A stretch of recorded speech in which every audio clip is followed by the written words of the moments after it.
Hasta aquí la revista de prensa. Ahora te veo yo a ti. Eso te va a decir, también muy atento a ese plano en el que han visto ya a nuestra invitada. Venimos anunciándolo desde el comienzo de esta segunda hora de Buenos Días. Está con nosotros la portavoz de Unión, Progreso y Democracia, Rosa Díez. Señora Díez, buenos días y bienvenida a la Televisión Pública de Andalucía. Buenos días, muchas gracias. Bueno, para empezar quería ir por lo último, y es que el próximo lunes van a registrar en el Parlamento andaluz esta iniciativa legislativa popular. Pretenden recabar 40.000 firmas para que cambie la ley electoral andaluza. ¿En qué puntos o cómo tiene que cambiar esta ley electoral? Bueno, la ley electoral esta y naturalmente la ley nacional tiene que ser una ley que responda al interés, a la decisión del voto de los ciudadanos. La Constitución española proclama que la soberanía nacional reside en el pueblo español y tenemos un sistema electoral que pervierte el resultado de las elecciones, que hace que no se transforme en condiciones de igualdad el voto, la decisión de los ciudadanos en representantes públicos. Y eso es contrario a un principio de igualdad elemental, básico en cualquier democracia, y eso es lo que se pretende cambiar a través de esta iniciativa legislativa popular, porque no estamos dentro del Parlamento. ¿Por qué no estamos dentro del Parlamento? Pues esa sería una explicación también de esto mismo, para ir a casos concretos. Unión, Progreso y Democracia recibió en las últimas elecciones autonómicas aquí en Andalucía el apoyo, el voto de 129.198, creo, ciudadanos andaluces, que no se transformó en un solo diputado. No es que le taparon la voz a Unión, Progreso y Democracia, a la ley electoral, sino que se le tapó la voz a 129.198 ciudadanos andaluces que habían optado por votar a las candidaturas de Unión, Progreso y Democracia. Al Partido Popular le costó cada diputado, por así decir, creo que son 31.000 votos, al Partido Socialista 32.000 y a Izquierda Unida 36.000. Entonces, no es que hay que cambiar la ley para favorecer a Unión, Progreso y Democracia. Hay que cambiar la ley para que la voluntad de los ciudadanos expresada en las urnas se transforme en representantes políticos. Y dígame, ¿estarían a favor también de listas abiertas o no? Sí, lo planteamos las listas desbloqueadas en esta misma iniciativa. Esta iniciativa busca, por una parte, la proporcionalidad, en el sentido de garantizar la igualdad del voto de los ciudadanos, y por otra parte, mayor capacidad de los ciudadanos también a la hora de elegir a sus representantes. Desbloquear las listas es una de ellas, eso es que se puedan ordenar las personas que van en una lista hasta el momento cerradas. También incluimos en esta iniciativa algo que nos parece importante, que es el reforzamiento de las incompatibilidades, el porcentaje mínimo para entrar en el Parlamento, poniéndolo en el 3%, como está a nivel nacional, en vez de en el 5%, como está aquí en Andalucía. Pero comprendan ustedes, lo más importante es que el debate sobre la necesidad de hacer una ley más justa para los ciudadanos se abra y se transforme en una nueva ley, porque luego otras fuerzas políticas pueden plantear sobre esta misma iniciativa otras cuestiones y pensar que igual hay que hacer otra cosa, que las listas además tienen que ser abiertas. De hecho, el cambio de la normativa electoral no lo han reivindicado también, por ejemplo, desde Izquierda Unida, desde hace ya muchísimo tiempo. Lo que pasa es que luego han hecho el acuerdo de gobierno y se les ha olvidado un poquito. Si llega a estar UPyD en ese Parlamento andaluz, ¿estaría gobernando esta coalición de izquierdas? Gobernando la coalición no lo creo, pero si hubiéramos dado el apoyo a un candidato o a otro, hubiéramos condicionado, por ejemplo, a la reforma de la ley electoral y a la fusión de ayuntamientos. Vamos, no es una hipótesis, es lo que hemos hecho en Asturias. Quiero decir que nosotros en Asturias, que solo tenemos un diputado, pero era clave para elegir al presidente del gobierno. ¿Habrían apoyado al candidato del Partido Popular aquí en Andalucía? Al que hubiera estado de acuerdo en hacer estos cambios, el cambio de la ley electoral, la fusión de municipios, las comisiones de investigación, como se está haciendo en Asturias por el caso Marea, que es un caso de corrupción política que afecta a los socialistas y que lo hemos pactado con el Partido Socialista. Es decir, que hubiéramos puesto sobre la mesa aquí en Andalucía lo mismo que hemos puesto en Asturias. Hicimos un documento, se lo presentamos a los 3 partidos que podían conformar mayorías, y el único partido que quiso negociar las políticas y no los cargos, pues fue el Partido Socialista. Y aquí hubiéramos hecho exactamente, haremos cuando tengamos la oportunidad lo mismo, porque aquí no se trata, yo ya sé que es más fácil, ¿verdad? Y nos lo preguntan algunos periodistas todavía a estas alturas, oiga, ¿ustedes más cómodos con la derecha o con la izquierda? Aquí se trata de cambiar las políticas. ¿Por qué cree que se les pregunta? Pues porque es el tópico, porque es lo fácil, porque detrás de... ¿No es por la indefinición de ustedes? Nosotros nos definimos con la política que hacemos. O sea, si una se toma el trabajo de mirar las propuestas fuerzas políticas, pues verá cuáles son las propuestas y en fin, quizá en su cabeza las describa. Hay gente que nos dice que somos muy de derechas pues porque reivindicamos una educación que sea competencia del Estado para garantizar la igualdad, y quien nos dice que eso es muy de izquierdas, que no puede ser. O sea, que la misma política suele recibir calificativos distintos.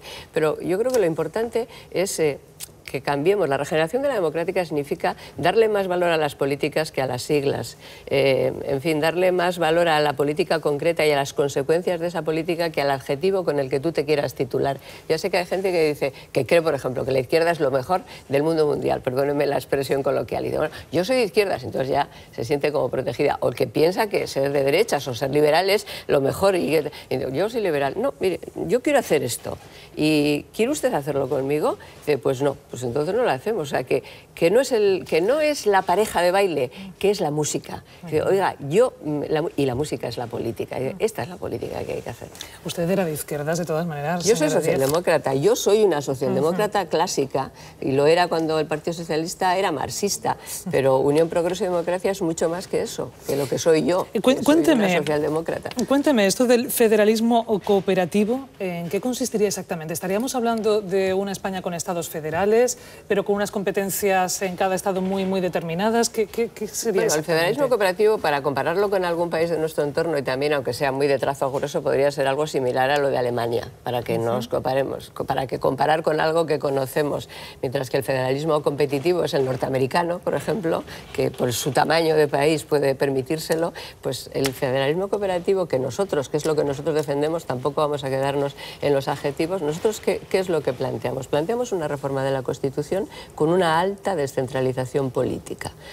Nos parece que lo mejor para España, para nuestro país, es combinar la unidad y la pluralidad, la diversidad, y que cuando se garantiza la unidad, la diversidad es muy buena para el conjunto del país. Eso es propio, por otra parte, de los regímenes federales y democráticos. Bueno, una amplia descentralización política, pero que esté escrita en la Constitución, es decir, que la Constitución determine cuáles son competencias del Estado, cuáles son de las comunidades autónomas y cuáles son de los ayuntamientos. Que haya competencias del Estado que no sean transferibles, que sean competencias exclusivas del Estado, y que esté, insisto, cerrado en el cuerpo constituyente. ¿Descentralización política y recentralización de competencias? No, recentralización no. Por ejemplo, ¿qué pasaría con la educación? Pero no le llamemos a eso recentralización, o por lo menos, quiero decir, en un régimen federal no se llama descentralización. Hay una alta descentralización política, y el Estado mantiene para sí, para garantizar la cohesión y la igualdad, aquellas competencias que cree que son fundamentales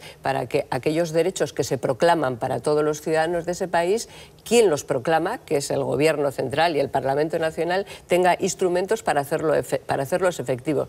¿Qué es lo básico?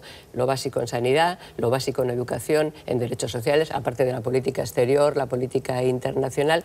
Eso no es recentralizar, es definir cuáles son derechos básicos de los ciudadanos, en los que son, en fin, cuestiones fundamentales, y que quien proclama el derecho, sin perjuicio de quien ejerza luego la competencia, tenga el instrumento para hacerlo efectivo. Se lo digo con un ejemplo. La ley de dependencia, por ejemplo, que es una ley, a mi juicio, extraordinariamente buena, o sea, una ley que reconoce nuevos derechos, que es una muy buena ley. Pues resulta que, como la competencia es de las comunidades autónomas, quien proclama los derechos en una ley nacional no tiene capacidad para hacerlos efectivos, y como el dinero que se transfiere a las comunidades autónomas no es finalista, pues en una comunidad autónoma esa ley se aplica reconociendo derechos prácticos, en fin, cuando tienes una situación de dependencia a los ciudadanos, y en la de al lado se practica de otra manera. Entonces eso rompe el principio de igualdad entre ciudadanos españoles. Dígame, señora, al margen de donde vivan. Señora Díaz, ¿qué ámbito entonces, qué margen de maniobra tendrían esos estados federales o autonomías, o como pues ya le digo, Alemania es un ejemplo. Alemania es un ejemplo.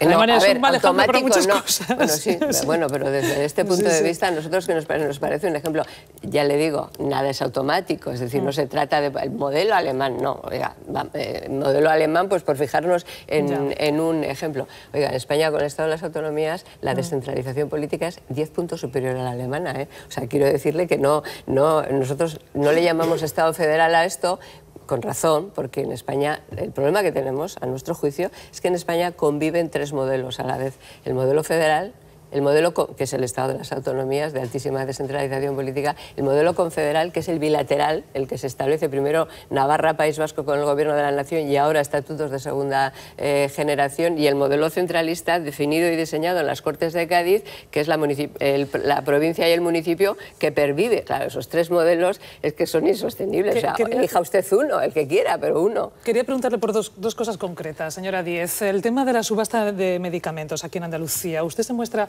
a favor de que esa subasta la pueda realizar la Junta de Andalucía? Mire, fíjese, ¿o no? ese es un ejemplo que viene muy bien para esto que estábamos hablando de la proclamación de derechos fundamentales y el ejercicio, derechos básicos y el ejercicio de igualdad. ¿Qué ocurre con la proclamación, con la subasta de medicamentos? Que es algo que no he visto en el debate.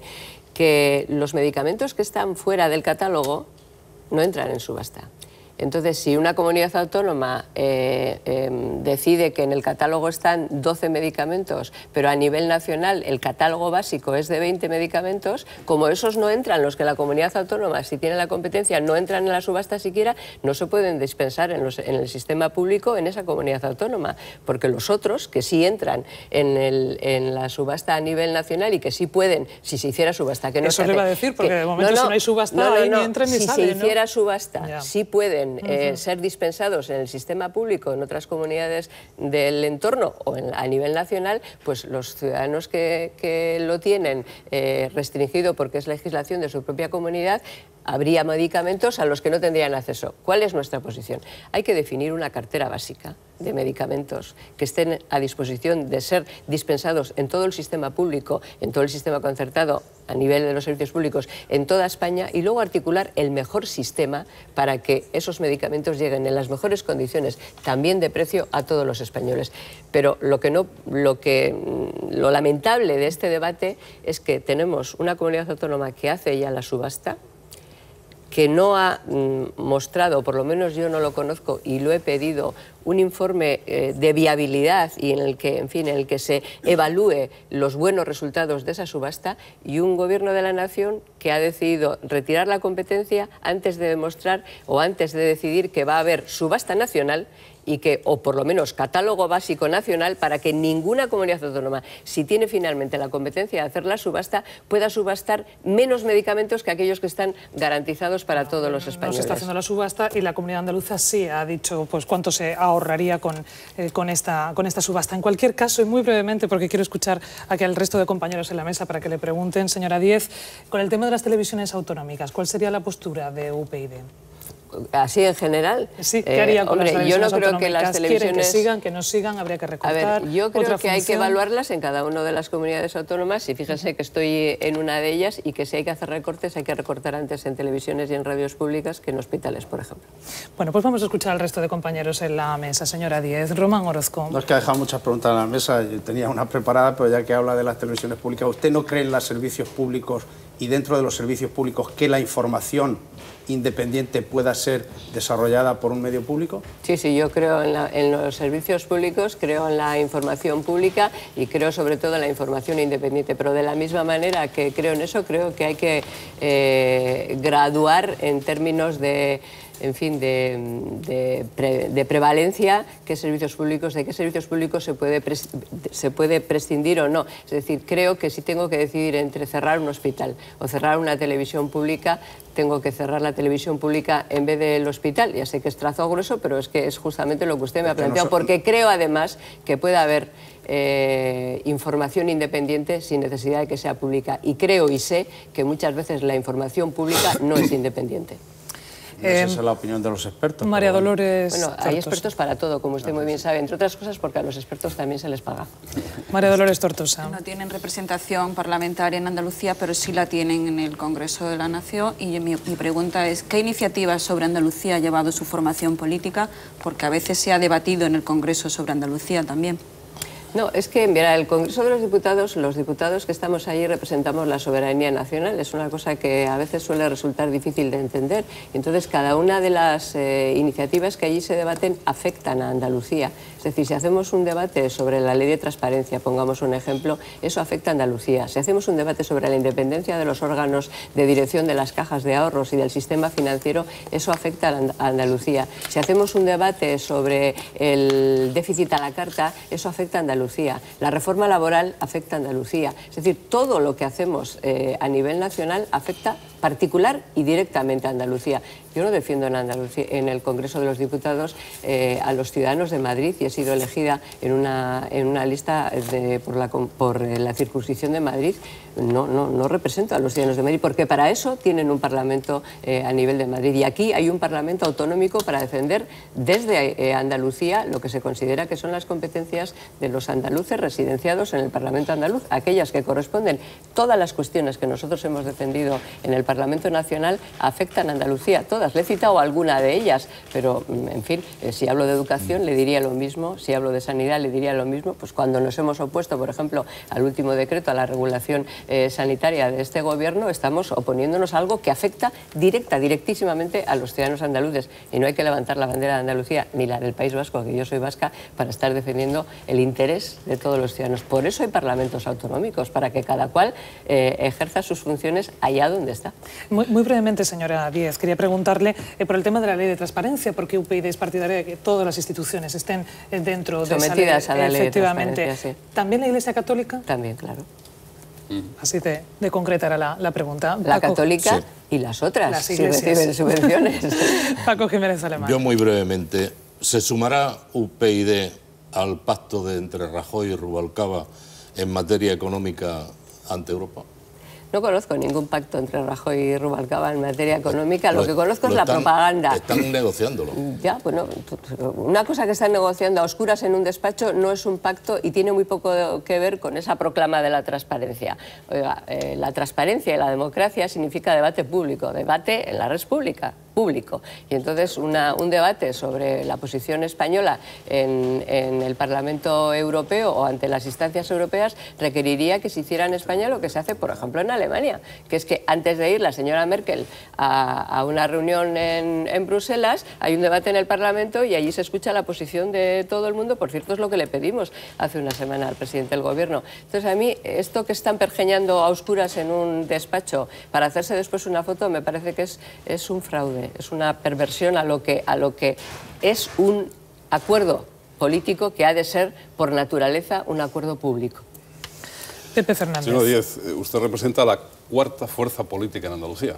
Lo dijo al principio, creo que con 130.000, en torno a 129, 198. Bueno, creo con que muchos votos.